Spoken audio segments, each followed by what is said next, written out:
అది గొప్ప పదమా? ఎంఎన్ఎస్ అంటే గొప్ప పదమా అది? అవును. ఎప్పుడైనా వ్యక్తి వేరు, 10 మంది కలిసి ఒక సంఘం కలిగి ఉండటం వేరు. ఆ సంఘంకి నేను మంచి పని చేస్తే ఈ సంఘానికి క్రెడిట్ వస్తుంది.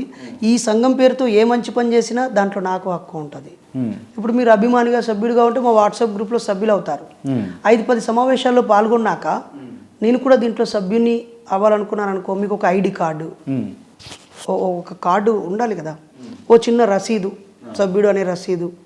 ఆ జిల్లా కమిటీలో నిర్ణయం తీసుకునే అవసరం వచ్చినప్పుడు సభ్యుల నిర్ణయాలు ముఖ్యం కదా. అభిమానులు 1000 మంది ఉండొచ్చు. సో అప్పుడు ఆ జిల్లా కమిటీకి మీరు మీ జీవిత కాలంలో ఒక 100 రూపాయలు చెల్లించి ఆ సభ్యత్వం చీటి తీసుకుంటారు. ఒక్కో జిల్లాకి మాకు 50 నుంచి 100 మంది సభ్యులు ఉంటారు.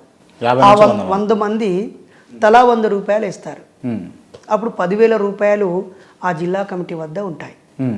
ఆ 10,000 రూపాయల నుంచి వాళ్ళు మండలాలకు వెళ్ళడానికి, అక్కడైనా ఒక శిక్షణ తరగతులు వర్క్షాప్ పెట్టుకోవడానికి, లేకపోతే ఒక లెటర్ ప్యాడ్ వేసుకోవడానికి, ఒక బ్యానర్ వేసుకోవడానికి, జెండాలకి, వాళ్ళ యాక్టివిటీ కోసం చందా బుక్ పట్టుకొని అడుక్కోకుండా సభ్యుడు నెలలో, సంవత్సరంలో ఒక 100 రూపాయలు, అంటే నెలలో కాదు, ఆయన జీవితకాలంలో ఒక 100 రూపాయలు ఇచ్చి నేను సభ్యుని అని తాను ఫీల్ అవ్వడానికి మాత్రమే ఆ 100 పెట్టాం.